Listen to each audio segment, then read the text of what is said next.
April the 25th, 1915, men of the Australian and New Zealand Army Corps landed at Gallipoli. It was on that day the traditions of our fighting forces were born. These stories of their sons and daughters at war we proudly dedicate to the memory of Anzac.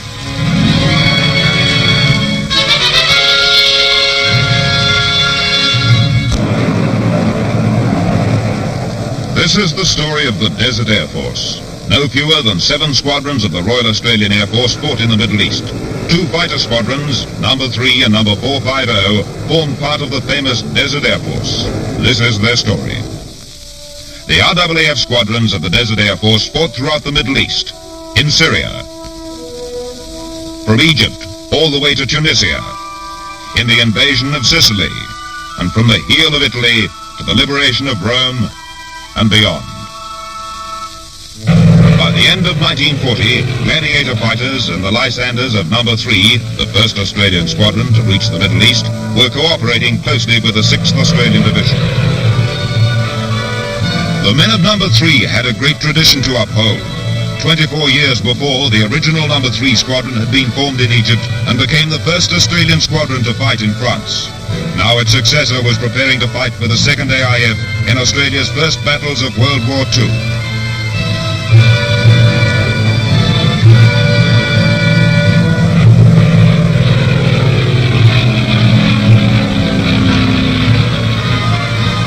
When the 6th Division seized Bardia and Tobruk from the Italians in January 1941, its victories were shared by number 3 Squadron.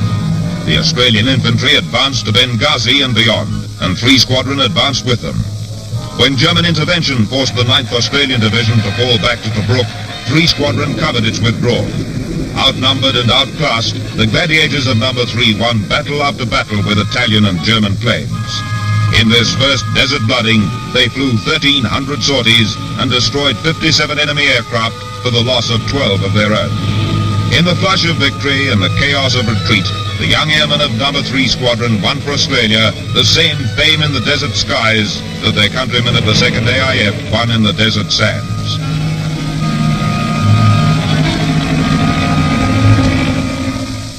Equipped with Tomahawks, 3 Squadron RAAF was moved to airstrips in the north of Palestine to support the 7th Australian Division in Syria, where it was engaged against the Vichy French.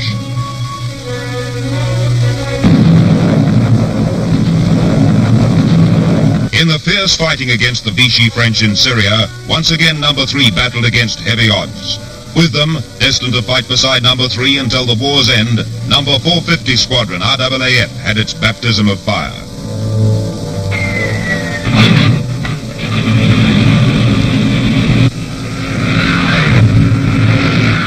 Australian airmen shared with Australian soldiers the glory of the hard-won victory of Damour.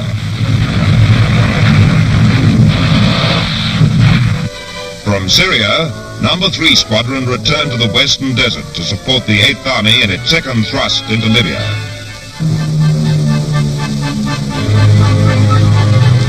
Before the Great Offensive, number 3 had a change of commanders.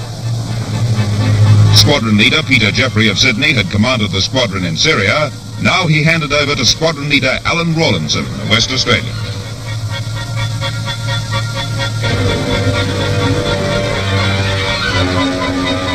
And now the pilots began intensive training for the coming offensive.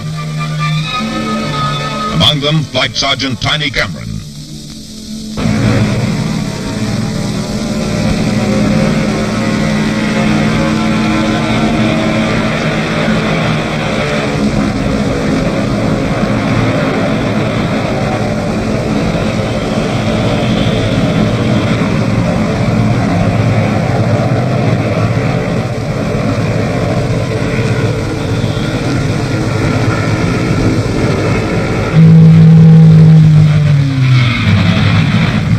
Still equipped with Tomahawks, they practiced low-level strafing, watched by one of the squadron's aces, Sydney-born Flight Lieutenant Wolf Arthur.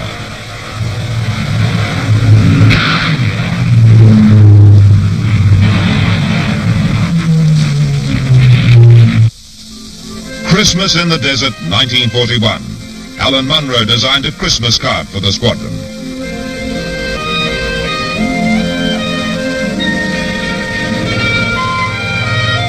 The men of the Desert Air Force became desert rats like the Army. They learned to live with the heat and dust and flies.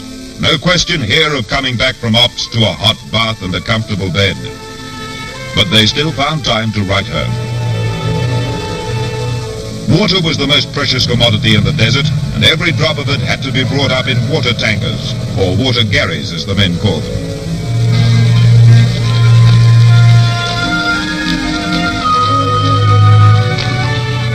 It was a tough job cooking in these conditions, but the cooks reckoned that a bit of sand in the rissoles improved the flavor.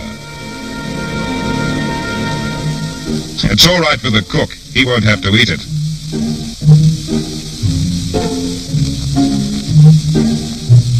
Anyway, hunger always makes a good sauce.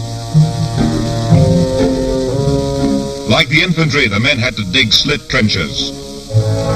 Buzz, the monkey, smuggled from Bombay by Flight Sergeant Cameron, was a 3-squadron celebrity.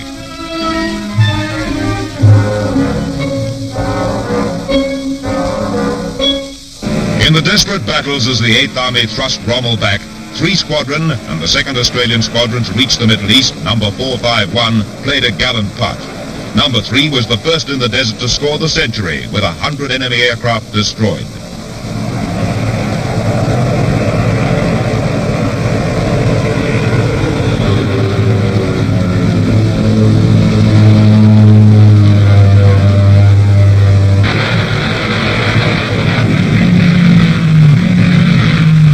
The German Air Force took a hiding, but it came back for more and more punishment.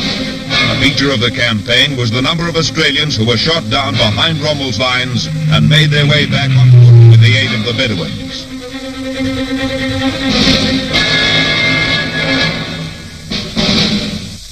While there was constant danger for the pilots, there was continual discomfort for the ground staff who worked in unending clouds of dust. Rain was a rare sight in the Libyan desert, but there was a cloudburst during the Great Offensive.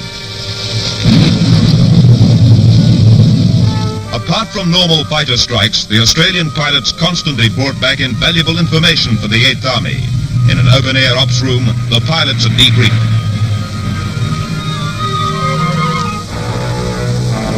Wing Commander Jeffrey reports the results of the reconnaissance to Wing Headquarters. In the desert warfare, these pilots were the eyes of the Army. Flight Lieutenant Tommy Trimble of Sydney reports in. Later, he was shot down. But most of the pilots, like Bobby Gibbs of Manly, took the risks cheerfully. 3 Squadron and 451 Squadron had again written the name of Australia large in the desert skies. The Stukas were still active, but now the German Air Force, avoiding combat, used only radar tactics.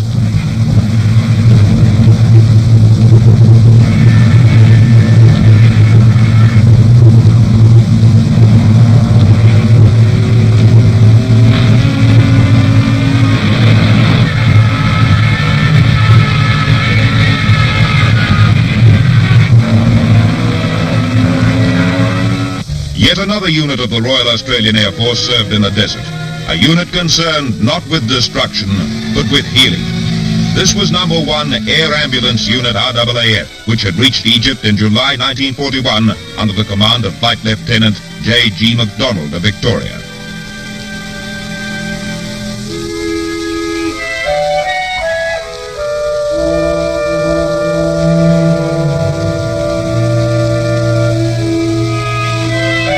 Working with a South African Lodestar flight, de Havilland 86s and Dakotas of number 1 Air Ambulance Unit picked up wounded men in forward battle areas and flew them back to hospital. These Transvaal Scotties were wounded at Sidi Rezai.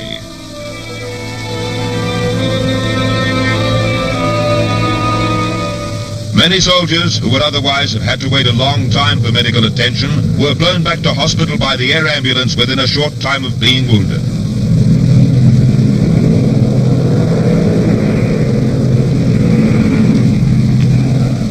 In these desert hospitals and main dressing stations, doctors and nurses worked devotedly under conditions they could never have imagined in peacetime. The work of pilots and crews of these ambulance planes was no picnic. On a mission of mercy, one of the unit's Red Cross planes was shot down by the enemy.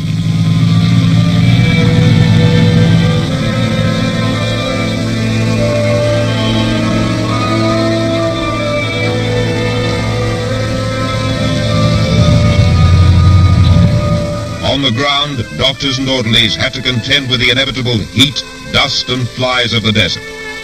Every kind of emergency became familiar to them, yet their record of success was unsurpassed.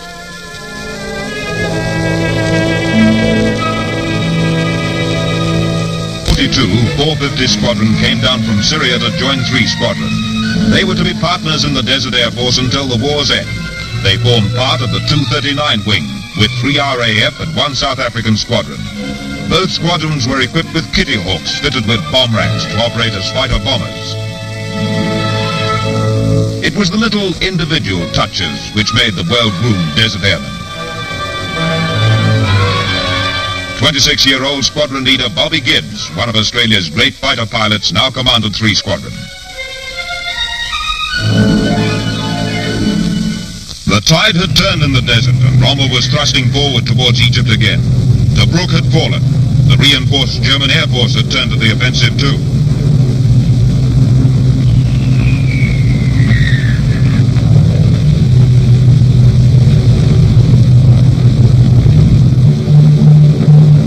For the Kitty bombers of the 2 Australian squadrons of the Desert Air Force, it was a time of constant and desperate action.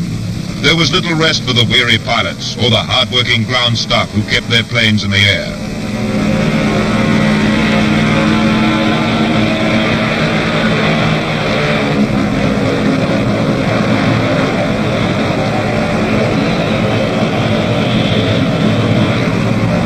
Warning, enemy aircraft. The fighters take to the air again.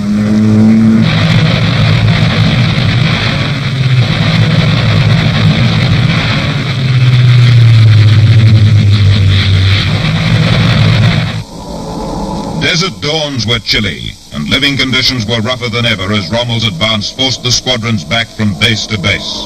At one period, they operated from 6 different bases in 12 days. But as long as there was sand and petrol to soak it, there was always a fire.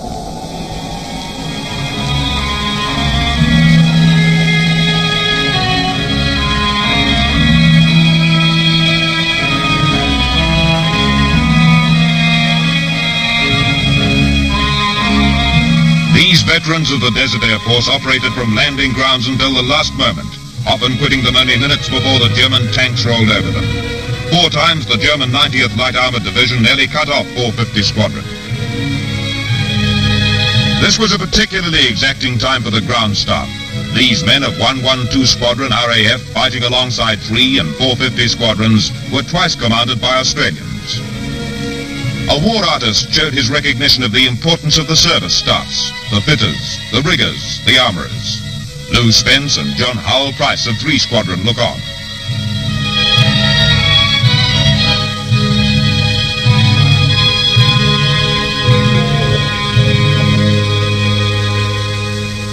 In July 1942, as the 9th Australian Division returned to the desert, a great air offensive was launched to protect the Alamein line.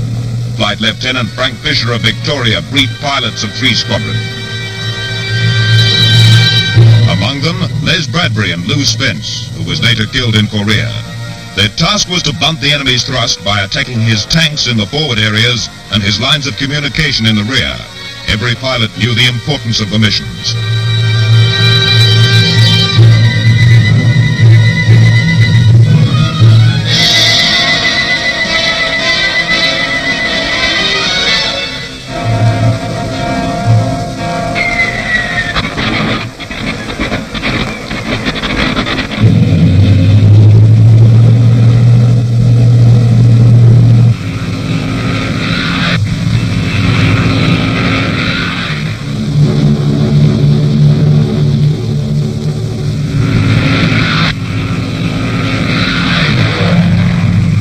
Australian airmen flew with RAF as well as RAAF squadrons. There were Australians in almost every squadron in the Middle East.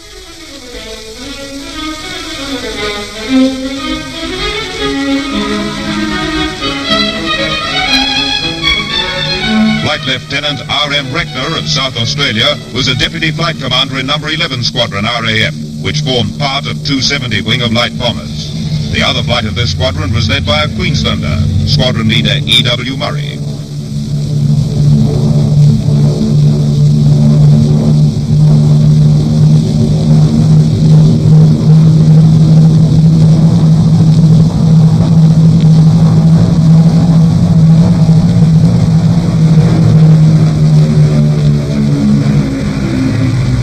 All told, there were 50 members of the RAAF serving with 270 Wing.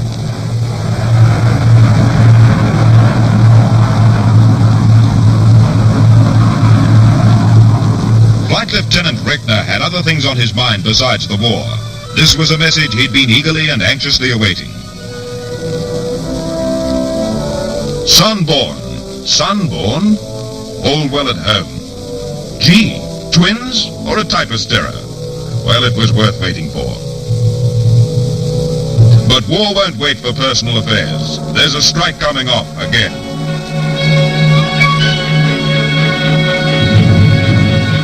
Ground staffs worked hard to prepare the Blenheim bombers.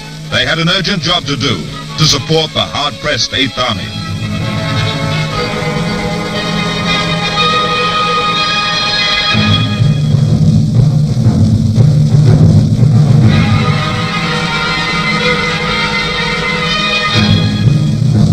Australian squadrons and individual airmen played a gallant part in the partnership of the Air and the Navy in the attack on Axis supply lines and in the partnership of Air and Army in the desert battles.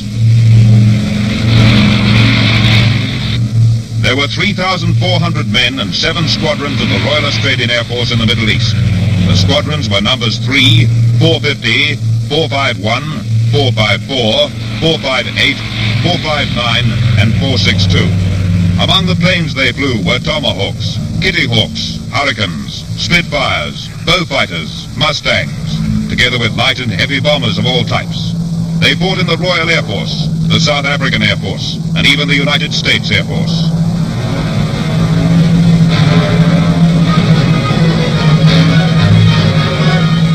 Wherever the Air Force struck against the enemy, there were Australians there.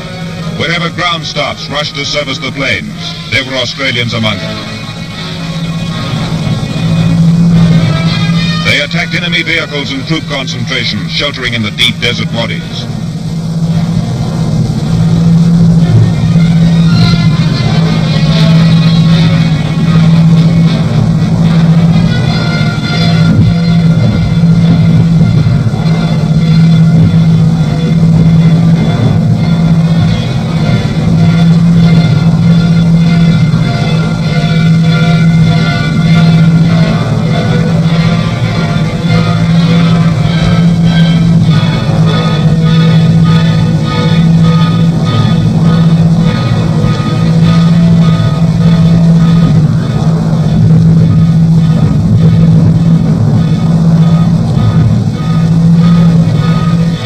The Germans struck back in retaliation.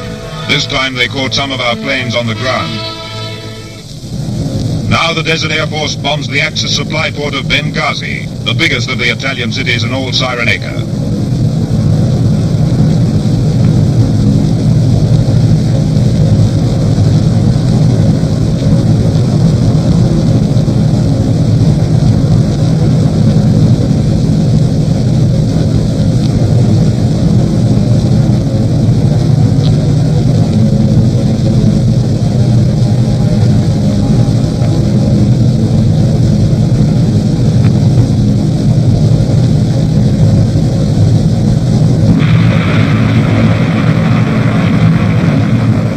In October 1942, the 8th Army struck back in the Great Battle of Alamein. As British tanks moved into position for the breakthrough, the desert veterans of numbers 3 and 450 squadrons helped to sweep the enemy from the skies and to attack his positions on the ground. Key role in the land attack was played by the 9th Australian Division under General Morshead.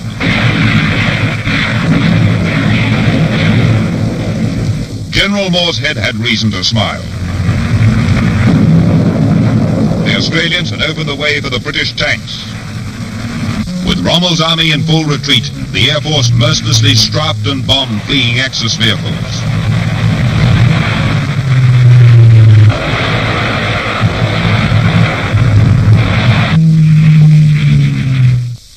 After the breakthrough at Alamein, the two RAAF squadrons of the Desert Air Force gave close support to the 8th Army in its victorious advance all the way to Tunis. Winston Churchill, accompanied by General Alexander and Anthony Eden, was welcomed by Air Vice Marshal Sir Arthur Cunningham and Air Chief Marshal Tedder when he visited the Desert Air Force. Mr. Churchill told them, "Your feats will glow and gleam, and will be the source of song and story long after those of us gathered here have passed on."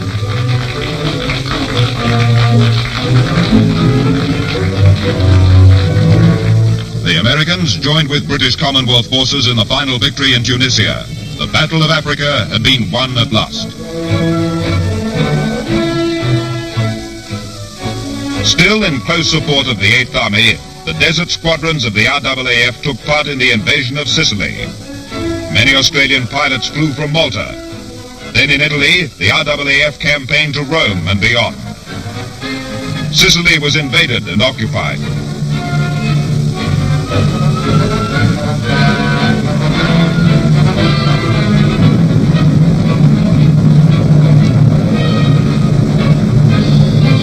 From Sicily, the Allied air attack moved to Italy.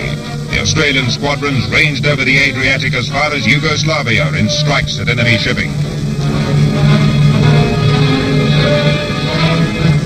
Australian pilots took heroic parts in the defense of Malta against overwhelming odds.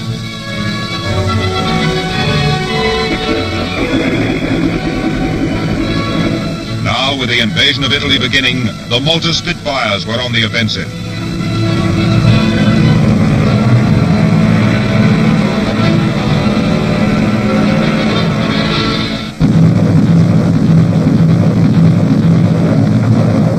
The New Zealanders were in the forefront of the invasion of Italy.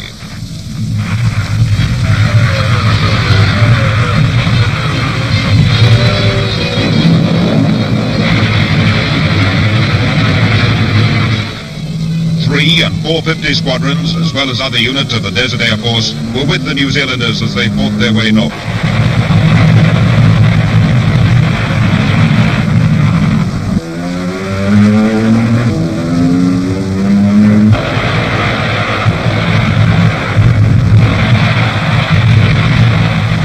Side by side with the Americans, the two Australian squadrons fought in the terrible Battle of Cassino. Here the New Zealanders suffered dreadful casualties.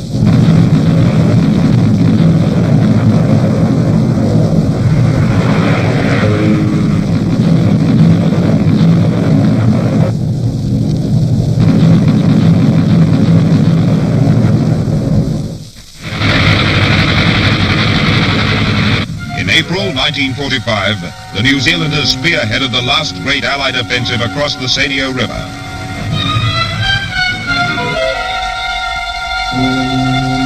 They called on the Australian squadrons for close air support.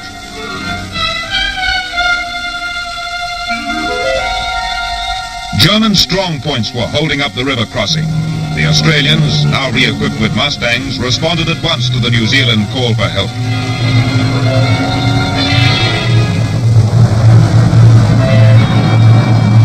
On this occasion, Group Captain Brian Eaton, commanding officer of the wing, led the strike.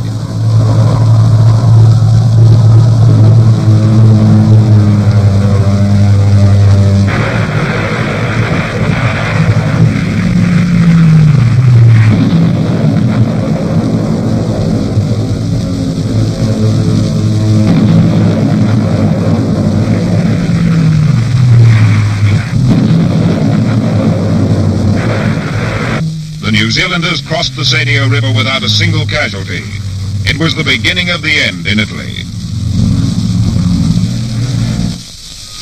The Allied entry into Rome symbolized for the civilized world the liberation of Italy.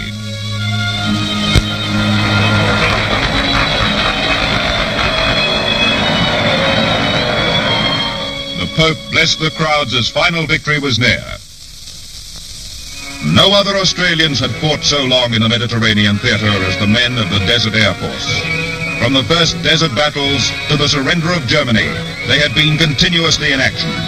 They had shared in triumph and defeat and triumph again. They fought in Syria.